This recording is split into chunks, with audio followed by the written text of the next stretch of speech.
হুম, এটা কি দিলা? চা দিলা? কি রান্না করতেছো? ভাত রান্না করছি। ভাত রান্না করছো? আর এটা ভাত তরকারি। এটা ভাত, এটা তরকারি, একই রকম। একই রকম। আর এটা কি করলা? এটা তরকারি। তরকারি। তো এগুলো আবার কি? এগুলা হুম, এগুলা এগুলো ঝালমুড়ি। ঝালমুড়ি। তুমি ঝালমুড়িও বানাইতে পারো? হ্যাঁ, তা দাও আমাকে 10 টাকার ঝালমুড়ি দাও।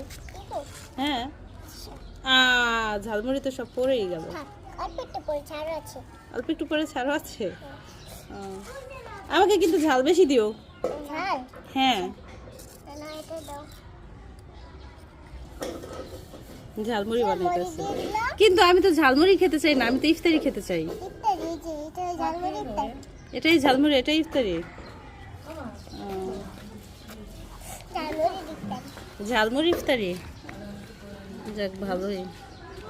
এখানে কি কি দিছো এটার ভিতরে? এটার ভিতরে হ্যাঁ। তরকারি, তারপর গরুর গোশত, তারপর তারপর মুরগির গোশ, মুরগির গোশ। হ্যাঁ, তারপর তার পোলাও, পোলাও। হ্যাঁ, তারপর হাঁসের ডিম। হাঁসের ডিম হয়ে গেছে। এখানে দিছো কি? মুরগির মাংস, গরুর গোশ, হাঁসের ডিম, পোলাও। এগুলো সব দিয়ে ঝালমুড়ি বানাইছো। গাইস, এই দেখেন কি সুন্দর ঝালমুড়ি। দেখি, একটু খেয়ে দেখি। ওয়াও, সেই স্বাদ। অনেক মজা হয়েছে, কিন্তু লবণটা একটু কম হয়েছে। লবণ? হ্যাঁ। এটা কোনো ব্যাপার না। এটা কোনো ব্যাপার না। হ্যাঁ, আমি আবার বানিয়ে দিচ্ছি। আবার বানিয়ে দিচ্ছ?